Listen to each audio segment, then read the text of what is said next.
दन लाउशु को देखने के लिए आई थी।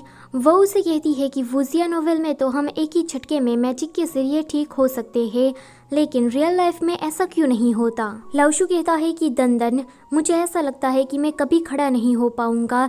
तो दन कहती है कि ऐसा मत कहो, डॉक्टर ने कहा है कि स्ट्रॉन्ग विल पावर की मदद से तुम ये कर सकते हो। लाउशु कहता है कि दन तुम यहाँ पर मुझे रोज देखने के लिए आती हो, तुम्हारी फैमिली को इससे प्रॉब्लम हो रही होगी, तो तुम कल से यहाँ पर मत आना। ये सुनकर दन को काफी बुरा लगता है। घर जाने के बाद वो कंटिन्यूसली रोए ही जा रही थी। तो शानियान उसके पास आता है। वो उसे कहती है कि लाउशु ने कहा कि वो मुझे देखना नहीं चाहता, उसने तो चुयाव को भी देखने से मना कर दिया है। अब लाउशु पहले जैसा नहीं रहा। तो शानियान उसे कहता है कि लाउशु को ऐसा लग रहा है कि वो हम पर बोझ बन रहा है, शायद इसलिए वो हमसे मिलना नहीं चाहता। आगे दन चुयाव के पास जाती है। वो उसे कहती है कि लाउशु ने रिहाब में जाने से मना कर दिया है, इस तरह से तो उसकी हेल्थ कंडीशन और भी ज्यादा बिगड़ जाएगी। तुम जाओ उसके पास और उससे बात करो, क्या पता वो तुम्हारी बात को सुन ले। वो तुमसे प्यार करता है तो मेरे ख्याल से वो जरूर तुम्हारी बात को मानेगा। चुयाव कहती है कि लेकिन लाउशु ने तो मुझे भी देखने से मना कर दिया है। तभी ही उसे चंगडाले का कॉल आता है। चंगडाले उसे कहता है कि अभी अभी लाउशु का मुझे कॉल आया, उसने कहा कि वो हॉस्पिटल से डिस्चार्ज लेना चाहता है। मुझे उसकी आवाज भी कुछ ठीक नहीं लग रही थी। ये जानकर ये दोनों ही हॉस्पिटल के लिए निकलती है। यहाँ पर लाउशु अपने आप से ही खड़े होकर चलने की ट्राई कर रहा था, लेकिन वो गिर जाता है। तभी ही वहाँ पर चंगडाले पहुँच जाता है। चंगडाले उसे संभालते हुए कहता है कि मुझे पता है कि तुम चुयाव और उसकी फैमिली के लिए बर्डन नहीं बनना चाहते, लेकिन तुम्हें जरा उसकी फीलिंग्स के बारे में भी सोचना चाहिए। लाउशु कहता है कि मैं चुयाव से प्यार करता हूँ, इसलिए मैं नहीं चाहता कि वो और भी ज्यादा बर्डन अपने ऊपर लेकर घूमे, क्योंकि चुयाव ऑलरेडी सीमो की वजह से हर्ट है। माँ की तबीयत भी कुछ ठीक नहीं है, ऊपर से मेरा मेडिकल एक्सपेंस वो खुद ही अकेली उठा रही है। मुझे अब इस तरह से बिल्कुल भी नहीं रहना है, मुझे जल्द से जल्द वापस पहले जैसा होना है। तो डाले तुम इसमें मेरी मदद करो। तभी ही वहाँ पर ये दोनों आ जाती है। चुयाव चंगडाले और दन दोनों से कहती है कि तुम बाहर जाओ, मुझे लाउशु से अकेले में कुछ बात करनी है। चुयाव लाउशु से कहती है कि मुझे पछतावा हो रहा है। तो लाउशु उसकी तरफ देखता है। चुयाव कहती है कि मुझे इस बात का पछतावा हो रहा है कि तुमने जब मुझे कन्फेस किया तब मैंने तुम्हें हाँ क्यों नहीं कहा। अगर अभी देर नहीं हुई है तो क्या मैं अपनी पूरी जिंदगी तुम्हारे साथ बिता सकती हूँ। लाउशु कहता है कि क्या तुम मुझ पर दया दिखा रही हो। चुयाव कहती है कि बिल्कुल भी नहीं, और मैंने कभी तुम्हें अपने एक छोटे भाई की तरह नहीं देखा, बल्कि एक रिस्पॉन्सिबल मैन की तरह देखा। मैं हमेशा से ही इस बात को एडमिट करने से डरती थी, शायद इसलिए मैंने तुम्हारे प्यार को तब एक्सेप्ट नहीं किया। लाउशु कहता है कि मुझे थोड़ा टाइम चाहिए ताकि मैं पहले जैसा हो सकूं।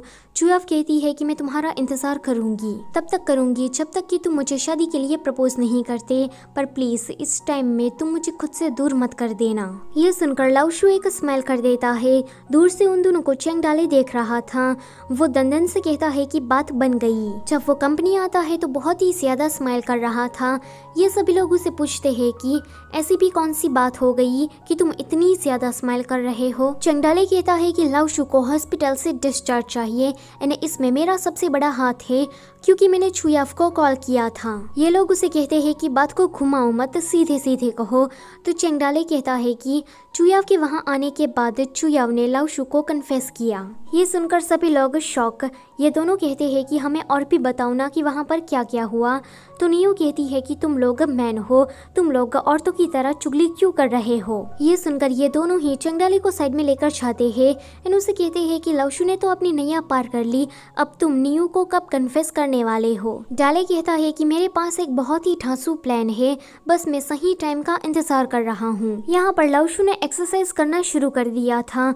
गाना खत्म होते होते लाउशु धीरे धीरे चलना शुरू कर देता है। फिर चुयाव उसे अपने घर लेकर जाती है। चुयाव की माँ कहती है कि तुम बिना बताए स्टडी करने चले गए, ऊपर से मुझे एक कॉल भी नहीं किया, एंड ये क्या तुम अपना पैर तुड़वा कर आ गए। डैड कहते हैं कि वो बस अभी अभी आया है, उसे डांटो मत। अगले सीन में हम देखते हैं कि जीमो अमेरिका से चाइना वापस आ गया था। जब चुयाव की फ्रेंड जीमो को देखती है तो वो उसे कहती है कि तुम पिछले 2 साल से कहाँ थे, एंड अगर तुम यहाँ आ ही गए हो तो चुयाव से तुम दूर रहना एंड उससे बात करने की भी कोशिश मत करना। जीमो उसे कहता है कि मुझे चुयाव से माफी मांगनी है, तो वो कहती है कि अब काफी ज्यादा देर हो गई है। लाओशु ने अब अपनी कंपनी को संभाल लिया था एंड दूसरी तरफ चुयाव वो शानियान की कंपनी में काम कर रही थी। जीमो के वापस आने की खबर जब चुयाव को पता लगती है तो वो लाओशु से कहती है कि अगर जीमो हमारे लिए कोई ट्रबल क्रिएट नहीं करता तब तक हम उसे सिर्फ इग्नोर ही करेंगे। लाओशु भी चुयाव की इस बात से अग्री करता है। यहाँ जीमो ची से मिलता है। वो उसे पूछता है कि मेरे डैड के सारे प्रोजेक्ट बहुत ही ज्यादा अच्छी तरीके से ही जा रहे थे, फिर ये कंपनी में घोटाला कैसे हो गया। ची कहती है कि सब कुछ तो अच्छी तरीके से ही जा रहा था, लेकिन मिस्टर हान चुयाव की वजह से फंस गए। ये सुनने के बाद जीमो को याद आता है कि उसके डैड मरने से पहले उसे ये कह रहे थे कि चुयाव हमारी दुश्मन है, उसी की ही वजह से आज मेरा हाल ऐसा हुआ है। जी कहती है कि देखो ना, ये चुयाव तो काफी ज्यादा चालाक निकली, वो हमारी कंपनी में गड़बड़ करके अब शानियान की कंपनी में काम कर रही है। जीमो कहता है कि वो कंपनी तो मेरे डैड की कंपनी की राइवल है, चुयाव उसी कंपनी में काम करने क्यों गई। दंदन ने सभी लोगों को पार्टी करने के लिए क्लब में बुलाया था। वो सभी से कहती है कि ये मेरी फेयरवेल पार्टी है, मैं जल्दी ही अब्रॉड जाने वाली हूँ, क्योंकि मैंने अपनी जिंदगी में एक गोल सेट कर दिया है कि मुझे वर्ल्ड क्लास वायलिनिस्ट बनना है। फिर पार्टी खत्म हो जाने के बाद ये दोनों घर जा रहे थे तो जीमो इन दोनों के सामने आता है। चुया उसे देखकर कहती है कि तुम यहाँ क्या कर रहे हो, तो जीमो उसे कहता है कि मुझे तुमसे बात करनी है। चुया उसे कहती है कि पर मुझे तुमसे कोई बात नहीं करनी है, तो जीमो उसका हाथ पकड़ लेता है।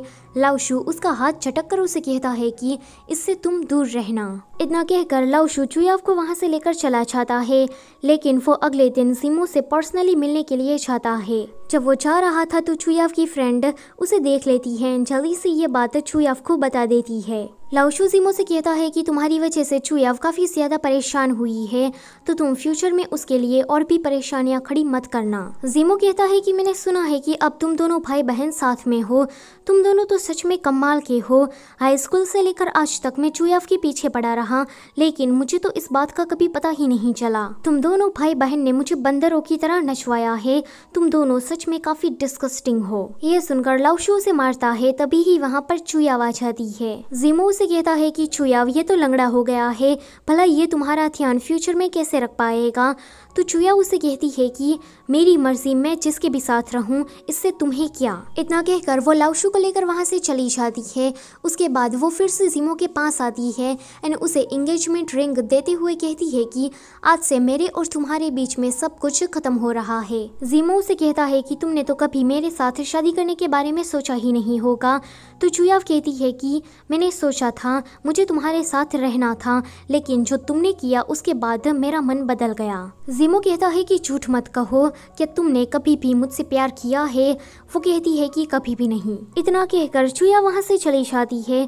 उसके जाने के बाद जीमो के मन में ची और उसके डैड की बातें घूम रही थी। फिर वो चुयाव के घर पर जाता है। चुयाव की माँ जीमो को लाओशु ही समझ रही थी, तो वो चुयाव से कहती है कि लाओशु से तुम बात करो। चुयाव जीमो से कहती है कि मुझे तुमसे कोई बात नहीं करनी है एंड आगे से तुम मेरे घर में आए तो मैं पुलिस को बुलाऊंगी। ये सुनकर जीमो वहाँ से चला जाता है। यहाँ पर हुओ यांग ने मिस्टर वू की कंपनी में कुछ गड़बड़ कर दी थी, तो मिस्टर वू हुओ यांग को काम से निकाल देते हैं। हुओ यांग उसे कहता है कि तुम्हें क्या लगता है कि तुम्हारी कंपनी में मुझे काम करने में मजा आ रहा है। तुम किसी भी अपने एम्प्लॉय से पूछ लो, यहाँ पर तुम्हारे साथ कोई भी काम नहीं करना चाहता, क्योंकि तुम्हारा वर्किंग स्टाइल काफी ज्यादा डिस्गस्टिंग है। हुओ यांग के जाने के बाद मिस्टर वू काफी परेशान लग रहा था, तभी ही उसके पास जीमो आता है। मिस्टर वू जीमो को देखकर उसका कॉलर पकड़ लेता है, कहता है कि तुम्हारे डैड ने मेरे पैसे डुबाए हैं, मुझे कैसे भी करके मेरे पैसे चाहिए। वो बस पैसे पैसे कर रहा था। तो जीमो उसे कहता है कि मैं यहाँ पर तुमसे बात करने के लिए आया हूँ। ये सुनकर मिस्टर वू थोड़ा शांत होता है। जीमो उसे कहता है कि तुम्हारा और मेरा टारगेट सेम है, लाओशु, तो क्यों ना हम दोनों हाथ मिला ले। मिस्टर वू को जीमो की ऑफर अच्छी लगती है, तो वो उसके साथ मिल जाता है। उसके बाद ज़ीमो फिर से चुयाव के घर पर आता है। वो चुयाव की माँ से बहुत ही मीठी मीठी बातें कर रहा था। एक्चुअली में ऐसा करके ज़ीमो चुयाव की माँ का दिल जीतना चाहता है ताकि चुयाव की माँ चुयाव को फिर से ज़ीमो के साथ कर दे। सो गाइस, इसी के साथ ये वाला चैप्टर होता है यहीं पर ही खत्म। वीडियो अगर अच्छी लगी है तो उसे लाइक करो और चैनल पर पहली बार आए हो तो उसे सब्सक्राइब करते जाओ। Thank you for watching.